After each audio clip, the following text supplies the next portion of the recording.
पौड़ी 27।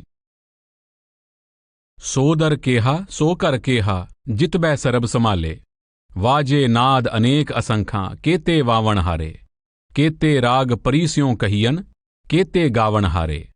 गावै तुहनो पौण पाणी बैसंतर, गावै राजा धर्म दुआरे, गावै चितगुप्त लिख जाणै लिख लिख धर्म विचारे।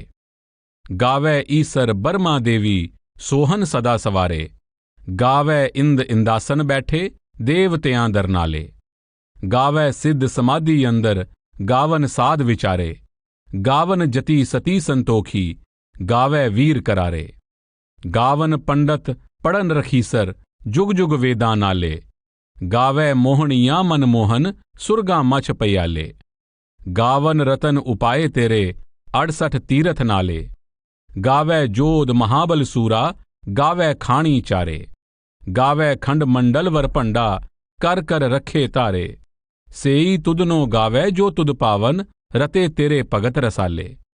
होर केते गावन से मैं चितना आवन नानक क्या विचारे। सोई सोई सदा सच साहब साचा साची नाई, है भी होसी जाए न जासी रचना जिन रचाई। रंगी रंगी पाती कर कर जिनसी माया जिन उपाई, कर कर वेखै कीता आपना जिव तिस दी वडियाई। जो तिस पावै सोई करसी हुक्म न करना जाई, सो पात साहो साहा पात साहब नानक रहन रजाई। सरलार्थ। गुरु साहब ने 24वीं पौड़ी में इशारा किया था, वड्डा साहब ऊंचा थाओ।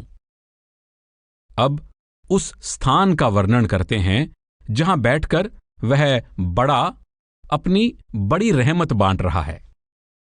गुरु साहब कहते हैं, वह दर, वह द्वार या स्थान बहुत सुंदर और अद्भुत है जहां बैठकर तू सबकी संभाल कर रहा है। उस सुंदर और आश्चर्यजनक द्वार पर अनंत बाजे बज रहे हैं, अनंत नाद हो रहे हैं और असंख्य वादक वाद्य बजा रहे हैं। वहां अनंत बाजे बजाने वाले हैं, वहां अनंत राग रागिनियां गाई जा रही हैं और अनंत संगीतज्ञ हैं। पवन पानी अग्नि आदि तेरी स्तुति कर रहे हैं और धर्मराज भी तेरे द्वार पर खड़ा तेरा यश गा रहा है। जीवों के कर्मों का हिसाब लिखने वाला चित्रगुप्त भी, जिसके लिखे हुए पर धर्मराज विचार करता है, तेरा यश गा रहा है। अनेक देवियां और शिवजी ब्रह्मा आदि देवता जो तेरे द्वारा रचित हैं, तेरा यश गा रहे हैं। अपने सिंहासन पर बैठे इंद्र जैसे देवता देवियों सहित तेरा यश गा रहे हैं। समाधि में मग्न सिद्ध और तेरे ध्यान में लीन साधु तेरे बारे में विचार करके तेरा यश गा रहे हैं। यत यानी संयम ब्रह्मचर्य धारण करने वाले यति, सत्य धारण करने वाले सत्यनिष्ठ, संतोष धारण करने वाले संतोषी और बहादुर शूरवीर तेरा यश गा रहे हैं। वेदों को पढ़ने वाले पंडित और अनेक ऋषि मुनि वेदों सहित युगों युगों से तेरा गुणगान करते आ रहे हैं। स्वर्गलोक, मृत्युलोक और पाताल लोक की मन को मोह लेने वाली सुंदरियां तेरा यश गा रही हैं। तूने जितने रत्न उत्पन्न किए हैं और 68 तीर्थ बनाए हैं, वे भी तेरी सिफत सलाह कर रहे हैं। हे प्रभु, बड़े बड़े महाबली योद्धा और शूरवीर तेरा गुणगान कर रहे हैं और अंडज जेरज स्वेदज उद्भिज चारों खानियों के जीव तेरा गुणगान कर रहे हैं। वे सारे खंड ब्रह्मांड जिनकी रचना करके तूने सभी को अपनी अपनी जगह पर टिकाया हुआ है और जिनकी तू संभाल कर रहा है, तेरा गुणगान कर रहे हैं। हे प्रभु, तेरा यश वही गाते हैं जो तुझे अच्छे लगते हैं। जो तुझे अच्छे लगते हैं वे तेरी भक्ति के रंग में रंगे हुए हैं। वही प्रेमी भक्त तेरा गुणगान कर रहे हैं। हे प्रभु, और भी बहुत से जीव तेरा यश गाने में लगे हुए हैं जो मेरे विचार में नहीं आ रहे, इसलिए मैं उनके बारे में क्या कह सकता हूं। जिसके द्वार पर ये सब गुणगान हो रहे हैं, वह सदा सत्य स्वरूप सच्चा बादशाह है। वह भी सच्चा है और उसकी बड़ाई भी सच्ची है। वह आज भी है और आगे भी सदा रहेगा। ना वह नाश हो सकता है, न ही कभी नाश होगा। जिसने सारी रचना रची है और जिसने माया की रचना करके यह रंग बिरंगी सृष्टि पैदा की है, वह सच्चा शहंशाह अपने दरबार में बैठा अपने किए हुए को देख रहा है। वह वैसे ही करता है जैसे उसको अच्छा लगता है। जो कुछ होता है उसके हुक्म उसकी रजा के अनुसार होता है। उस पर किसी का हुक्म नहीं चल सकता। वह सच्चा बादशाह है, शहंशाहों का शहंशाह है। जो कुछ होता है उसकी रजा के अनुसार होता है। हमें उसकी रजा में राजी रहना चाहिए और अपनी इच्छा को उसकी रजा के अधीन कर देना चाहिए। व्याख्या। सो दर केहा सो कर केहा, जितबै सरब समाले, वाजे नाद अनेक असंखा, केते वावण हारे, केते राग परीस्यों कहियन, केते गावण हारे। यहां गुरु साहब उस अद्भुत दरबार का वर्णन कर रहे हैं जहां बैठकर वह परमात्मा सारी कायनात की संभाल कर रहा है। गुरु साहब उस कर्ता के दरबार में हो रही शब्द या नाद की अद्भुत धुनों की तरफ इशारा कर रहे हैं। 5वीं पौड़ी में गुरु साहब ने फरमाया है, गुरमुख नादं गुरमुख वेदं गुरमुख रहया समाई, अर्थात सच्चे नाद का ज्ञान पूर्ण गुरुमुखों से प्राप्त होता है। 5वीं पौड़ी की व्याख्या करते हुए नाद पद के बारे में विचार कर आए हैं।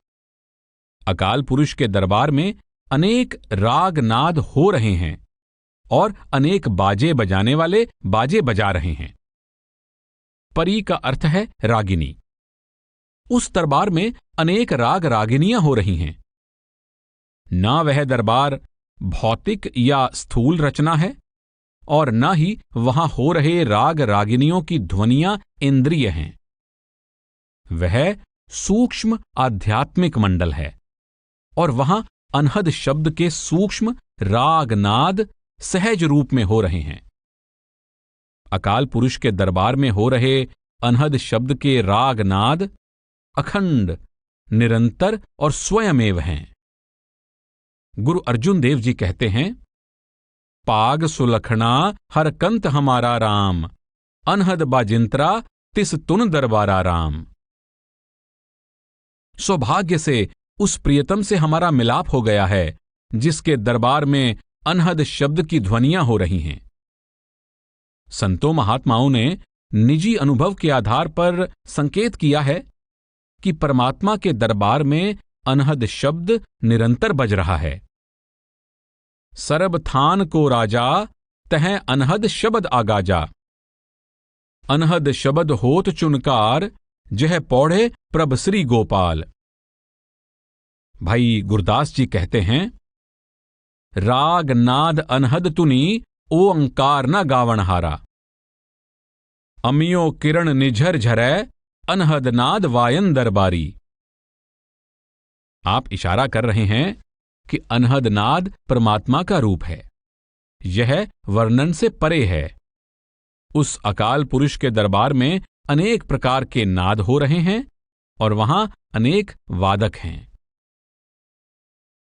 गावे तुहनो पौण पानी बैसंतर, गावे राजा तरम दुआरे, गावे चितगुपत लिख जाने, लिख लिख धर्म विचारे, गावे ईसर बर्मा देवी, सोहन सदा सवारे, गावह इंद इंदासन बैठे, देवत्यां दरनाले, गावै सिद्ध समाधि अंदर, गावन साध विचारे, गावन जति सती संतोखी, गावै वीर करारे, गावन पंडित पढ़न रखीसर, जुग जुग वेदां नाले, गावै मोहनियां मनमोहन, सुरगा मछ प्याले, गावन रतन उपाय तेरे, 68 तीरथ नाले, गावै जोध महाबल सूरा, गावै खाणी चारे, गावै खंड मंडलवर पंडा, कर कर रखे तारे।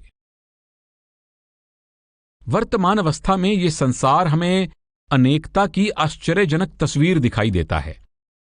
हमारे लिए अनंत अथाह सृष्टि को एक नजर में देख सकना असंभव है। इन पंक्तियों द्वारा गुरु साहब इशारा कर रहे हैं कि जब परमात्मा के दरबार में पहुंचते हैं तो सारी सृष्टि खुली हुई किताब की तरह आत्मा की आंख के सामने आ जाती है और सृष्टि से संबंधित सब भेद सहज ही समझ में आ जाते हैं। उस अवस्था में सृष्टि की अनेकता पूर्ण एकता में बदल जाती है। सारी सृष्टि एक इकाई के रूप में दिखाई देती है और एक ही कर्ता की रजा के सूत्र में पिरोई हुई प्रतीत होती है। फिर यह आभास होता है कि सब कुछ अपने आप हो रहा है, लेकिन कुछ भी विवेकहीन नहीं है। 27वीं पौड़ी की इन पंक्तियों में गुरु साहब इशारा कर रहे हैं कि 5 तत्व पवन, पानी, बेसंतर आदि तथा इनकी बनी हुई सारी स्थूल रचना, चारों खानियों के सारे जीव, अनंत सूक्ष्म खंड, मंडल और वरभंड सहित इनके निवासी, संसार में कर्म और फल के विधान को लागू करने वाला धर्मराज, कर्मों का हिसाब रखने वाला चित्रगुप्त, कर्मों के भुगतान के लिए बनाए स्वर्ग, नरक, मृत्युलोक, पाताललोक, स्वर्गों के वासी, अनंत देवी देवता, सारे तीर्थ, सृष्टि के सब श्रेष्ठ पदार्थ यानी 14 रत्न, सब महाबली, ऋषि मुनि, सिद्ध साधक आदि एक परमात्मा के गुण गा रहे दिखाई देते हैं। समस्त सृष्टि को अकाल पुरुष के गुण गा रही दिखाने से गुरु साहब का असल भाव यह है कि सारी सृष्टि उस कर्ता की रजा के अनुसार चल रही है। गुरु साहब ने वाणी के एक प्रसंग में सृष्टि को कर्ता के हुक्म या भय में बंधी कहा है, कहीं इसे उस कर्ता की भक्ति में लीन दर्शाया है और कहीं इसको कर्ता के गीत गा रही कहा है।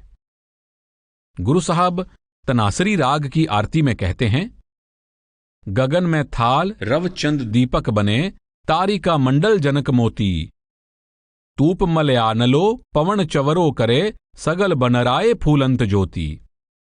कैसी आरती होए पवखंडना तेरी आरती, अनहता शबद वाजंत पेरी। अनहता शबद वाजंत पेरी, इन पंक्तियों द्वारा आपने सारी कायनात को अनहद शब्द के ताल पर आरती करते हुए दर्शाया है। समूची कायनात को अकाल पुरुष की आरती करते दर्शाना, इसको अकाल पुरुष के गुण गाते दर्शाना, इसको अकाल पुरुष के हुक्म का पालन करते दर्शाना और इसको उसकी भक्ति में लीन दर्शाना, ये भेद खोलता है कि सारी जड़ और चेतन रचना एक अकाल पुरुष की रजा से पैदा हुई है और उस एक कर्ता द्वारा सौंपे कार्यों को उसकी रजा के अनुसार पूरा करने के कार्य में लगी हुई है। सेई तुदनो गावे जो तुद पावन, रत्ते तेरे भगत रसाले। इस पंक्ति का एक अर्थ यह किया गया है कि उस मालिक का यश वही गाते हैं जिनके द्वारा यश गाया जाना उसे अच्छा लगता है। इसका दूसरा अर्थ यह किया गया है कि यश तो मालिक का सभी गाते हैं, पर विशेष यश गाना उन प्रेमी भक्तों का है जो उस मालिक को प्यारे लगते हैं। होर केते गावन से मैं चित ना आवन, नानक क्या विचारे। गुरु साहब कहते हैं, हे प्रभु, मैंने तेरा यश गाने वाले अनेक जीवों और वस्तुओं की तरफ इशारा किया है, पर तेरे यशोगान में लीन सब लोगों और वस्तुओं का वर्णन कर सकना असंभव है। तेरी महिमा या भक्ति में लीन असंख्य ऐसे जीव हैं जो मन, बुद्धि और विचार के दायरे से परे हैं। सोई सोई सदा सच साहब, साचा साची नाई, है भी होसी जाए न जासी, रचना जिन रचाई। गुरु साहब फरमा रहे हैं कि वह परमात्मा सच्चा है और उसकी बड़ाई भी सच्ची है। वह कर्ता जिसने सारी सृष्टि की रचना की है सदा से कायम है और सदा कायम रहेगा। वह पहले भी था आज भी है और भविष्य में भी सदा कायम रहेगा। रंगी रंगी पाती कर कर जिनसी, माया जिन उपाई, कर कर वेखै कीता आपना, जिव तिसदी वड्याई। उस कर्ता ने ही माया पैदा की है और उसने ही अनेक ढंग से अनेक रंगों, रूपों और किस्मों वाली रचना की है। यह उस कर्ता की बड़ाई है कि वह अपनी बनाई हुई रचना की संभाल भी खुद ही कर रहा है। गुरु साहब ने पौड़ी का अंत इन पंक्तियों से किया है। जो तिस पावै सोई करसी, हुक्म न करना जाई, सो पात साहा पात साहब, नानक रहन रजाई। गुरु साहब समझा रहे हैं कि वह कर्ता अपनी रजा का मालिक है, सब कुछ उसके हुक्म के अधीन है, लेकिन वह किसी हुक्म के अधीन नहीं है। वह बड़े से बड़ा शहंशाह है और अपनी रजा का मालिक है। आपने जपजी के आरंभ में प्रश्न किया है, किव सचियारा हुईयै, किव कूड़ै तुट्टै पाल।